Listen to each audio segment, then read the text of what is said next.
এই শীতের সকালে যদি এরকম লোভনীয় গরম গরম চিতই পিঠা ভর্তা হয় তাহলে তো আমার আর কিছুই লাগে না। আসসালামু আলাইকুম ভাইয়া ও আপুরা, কাছের এবং দূরের, দেশ এবং দেশের বাইরে যে যেখান থেকে বসে আমার এই ভিডিওটা দেখছেন, আশা করি সবাই অনেক বেশি ভালো আছেন, সুস্থ আছেন, ইমানের সহিত আছেন। আমিও আলহামদুলিল্লাহ আল্লাহর রহমতে সবাইকে নিয়ে অনেক ভালো আছি। চলে আসলাম নতুন আর একটা পিঠার ব্লগ নিয়ে, আশা করি সবার কাছেই ভালো লাগবে। এর আগে আমি দুইটা দুধ চিতই পিঠার ভিডিও দিয়েছিলাম, আপনারা খুবই পছন্দ করছেন। তো আজকে আবার চিতই পিঠার আরেকটা ভিডিও আনলাম, চলুন দেখে নেওয়া যাক আমি এই পিঠাটা কিভাবে তৈরি করি। এখানে 3 কাপ চালের গুঁড়া আমি ভিজিয়ে রেখেছিলাম, শুকনো চালের গুঁড়া। তার মধ্যে কুসুম গরম পানি, লবণ স্বাদ মতো দিয়ে আমি একটা ডো বানিয়ে ভিজিয়ে রাখছিলাম 2 ঘন্টা। এখন এই ব্লান্ডার মেশিন নিয়েছি, এটার মধ্যে আমি ব্লান্ডার করে নিব। কারণ আমি একটু খুলে বলি আপনাদেরকে, এই জন্য যে বুঝতে আপনাদের সহজ হবে। যে দেশ গ্রামে আমরা যখন চালের গুঁড়া করে আনতাম তখন ওই গুঁড়াটা কিন্তু একটা চালনি দিয়ে চেলে নিতাম, এখন কিন্তু আমরা সেটা করি না। যার কারণে যে একটা সুজি সুজি থাকে, ওই সুজিটা কিন্তু ফুলে আবার দ্বিগুণ হয়। 2 ঘন্টা ভিজিয়ে রাখলে, ব্লান্ডার করলে আর কোনো সমস্যা হয় না। এখানে আমি এখন বেকিং পাউডার দিয়ে দেবো আধা চামচ, দেখুন দেখাচ্ছি। আর কুসুম গরম পানি নিয়ে এখন ডোটাকে আমি আবার সুন্দর করে নাড়িয়ে মিশিয়ে নেব। আমি একটা হাতা নিয়ে নিয়েছি, এটা দিয়ে পিঠা বানাতে আমার কাছে খুবই আরাম লাগে। তেলের পিঠা, চিতই পিঠা দিতে মানে খুব সুবিধা হয়। তো আমি ডোটা দেখুন কেমনভাবে নাড়িয়ে নিচ্ছি। ভিডিওটা দেখতে দেখতে এই পর্যন্ত যারা চলে আসছেন, লাইক দিতে ভুলে গেছেন, প্লিজ একটা লাইক দিয়ে ভিডিওটা কন্টিনিউ করবেন। আমার এই ভিডিওটার কোনো অংশে যদি কারো একটু ভালো লেগে থাকে, আমার এই ছোট্ট চ্যানেলটা সাবস্ক্রাইব করে নোটিফিকেশন বেল আইকন বাজিয়ে দিবেন, যাতে আমি কোনো ভিডিও আপলোড দিলে আপনি সাথে সাথে নোটিফিকেশন পেয়ে যান এবং আপনি আপনার সুবিধা মতো ভিডিওটা দেখে নিতে পারেন। ফেসবুক থেকে যারা দেখছেন পেজটাকে ফলো দিবেন। অলরেডি এই কাজগুলো যারা করেছেন তাদেরকে অসংখ্য অসংখ্য ধন্যবাদ। ভাইয়া ও আপুরা, ফেসবুক, ইউটিউব যে যেখান থেকে দেখছেন ভিডিওটা বেশি বেশি শেয়ার করার অনুরোধ রইল। আপনাদের সুন্দর সুন্দর কমেন্ট পড়তে, কমেন্টের রিপ্লাই দিতে আমার খুবই ভালো লাগে। আপনাদের কমেন্টের জন্যই আমি আবার নতুন করে উৎসাহ পাই আরেকটা ভিডিও বানাতে। তো দেখুন আমি কিন্তু ভালো মতো নেড়ে মিশিয়ে নিচ্ছি। এটা দেখা যায় অনেকক্ষণ মানে রেস্টে রেখে দিলে আবার নিচ দিয়ে একটা তলানির মতো পড়ে, যে যার কারণে এটা খুব ভালো মতো নেড়ে মিশিয়ে নিতে হয়। আর এই চিতই পিঠাটা আমার এতটাই পছন্দ, শীতের মধ্যে যদি আমি কয়েকবার বানাই সেটা বললে ভুল হবে, মনে হয় প্রায় 1 দিন 2 দিন পর পরই বানিয়ে থাকি। আমার মতো কার কার এরকম কে কে চিতই পিঠা লাভার আছেন অবশ্যই কমেন্ট করে জানাতে ভুলবেন না। তো চিতই পিঠা এমন একটা পিঠা, এটাকে আমি যদি জাতীয় পিঠা বলি তাহলে মনে হয় ভুল হবে না। দেখুন আমি কিন্তু পাতলাটা কেমন করেছি সেটা আমি আপনাদেরকে দেখালাম। জাতীয় পিঠা বলছি এই জন্য যে এটা কিন্তু ভর্তা দিয়ে খাবেন, খাওয়া যায়। এটা মাংসের ঝোল দিয়ে খাবেন, খাওয়া যায়। এটা পাতলা ঝোলা গুড় দিয়ে খাবেন, খাওয়া যায়। এটা দুধের মধ্যে ভিজাবেন, তাও অসম্ভব লোভনীয় হয়। এই কারণে আমি এটাকে এত মানে পারফেক্টলি খাই, আমার কাছে ভালো লাগে। যাই হোক, জাতীয় পিঠা এই জন্যই বললাম, আমি মজা করলাম, কেউ অন্যভাবে নিয়েন না। তো এখন আমার পিঠার ব্যাটারটা রেডি। আর ভুলেও কেউ এই মানে পিঠার ব্যাটার তৈরি করার সময় ঠান্ডা পানি দিবেন না, তাহলে কিন্তু পিঠাটা আর হবে না পারফেক্টলি। কুসুম গরম পানি নেবেন, যাতে হাত সহনীয় হয় সেই অবস্থা। এটা অনেক গরমও না, অনেক ঠান্ডাও না, হাতে আপনি নিতে পারেন এরকম একটা অবস্থা, যার কারণে পিঠাটা সুন্দর হবে।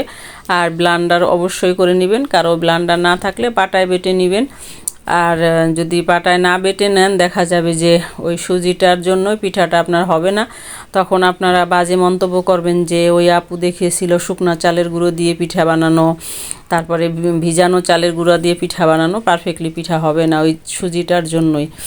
তো যাই হোক, আমি শাঁস রেডি করে নিয়েছি। আপনাদেরকে এক ব্যাচ না, আমি কয়েক ব্যাচ পিঠা বানিয়ে দেখাবো। এর আগেও আমি যে পিঠার ভিডিও দিয়েছি, আমি কখনোই এক ব্যাচ পিঠা বানিয়ে আপনাদের সাথে শেয়ার করি না, কারণ আমার পিঠাগুলো আমি এই জন্যই আপনাদের দেখাতে যাই যে আমার সবগুলো পিঠাই আলহামদুলিল্লাহ, শুকুর আলহামদুলিল্লাহ পারফেক্টলি হয়। আপনারা দেখলেও, একবার দেখলেই ভিডিওটা আপনারাও বানিয়ে নিতে পারবেন অনায়াসে। এই যে এখন একটা কাপড় ভিজিয়ে নিয়েছি, নিয়েছি 1 চামচ রান্নার তেল, 1 চামচ লবণ আর পানি, ওটাকে মিশিয়ে আমি একটা মানে লিকুইড তৈরি করছি। এখন এই কাপড়ে ভিজিয়ে ভিজিয়ে প্রতিবার পিঠা দেওয়ার আগে আমি মুছে নেব। তো দেখুন এই যে পিঠা দেওয়ার আগেই আমি শাঁসটা মুছে নিয়েছি। চুলার আগুনটা কিন্তু মিডিয়াম হিটে আছে। এখন আমি একটা পিঠা দিয়ে ঢাকনা দিয়ে ঢেকে দেব। প্রথম ব্যাচ পিঠা দেখি কেমন হয়। আশা দেখতে থাকুন আর সঙ্গেই থাকুন, স্কিপ না করে ফুল ভিডিওটা দেখে নেবেন। স্কিপ করলে আর বুঝতে পারবেন না পিঠাটা কেমন করে বানালাম, তখন বাজে মন্তব্য করবেন যে আপু দেখিয়েছিল কিন্তু পারফেক্টলি পিঠা হয় নাই। তো আমি ঢাকনা দিয়ে ঢেকে অপেক্ষা করব পিঠা হওয়ার জন্য। এই সাজে পিঠা দিয়ে ঢাকনা দিয়ে বানালে আমার কাছে ভালো লাগে, কারণ এইটাই আমি বানাতে অভ্যস্ত। ননস্টিকের বা মাটির সাজগুলোতে আমি বানাতে কেমন যেন, মাটির সাজের পিঠাগুলো বেশ বড় বড় হয়, ওগুলা পিঠা আমার কাছে ভালো লাগে না। যার কারণে আমি এই ছোট্ট সাজের পিঠাই আমার কাছে ভালো লাগে, যে পিঠাগুলো একদম সুন্দর হয়, ফুলকো হয়। তো দেখি প্রথম ব্যাচ পিঠা আমাদের কীরকম হয়। আমি ঢাকনাটা এখন উঠাবো।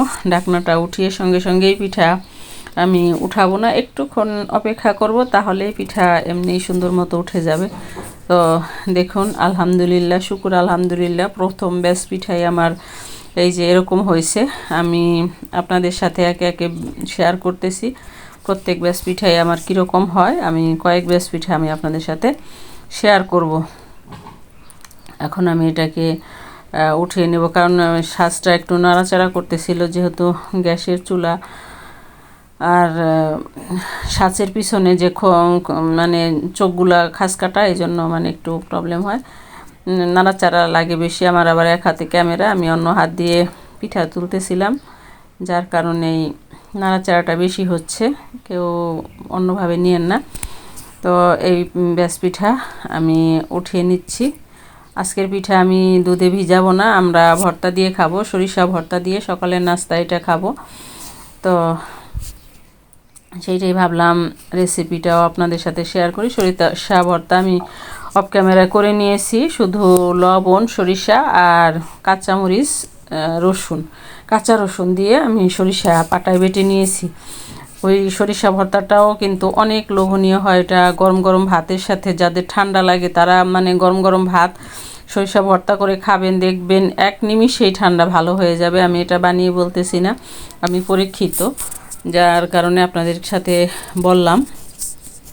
তো আবার ঢাকনা দিয়ে ঢেকে আমি অপেক্ষা করব। দ্বিতীয় ব্যাচ পিঠাও আমি দিয়ে দিলাম, দেখি দ্বিতীয় ব্যাচ পিঠা আমাদের কীরকম হয়। অপেক্ষার পালা।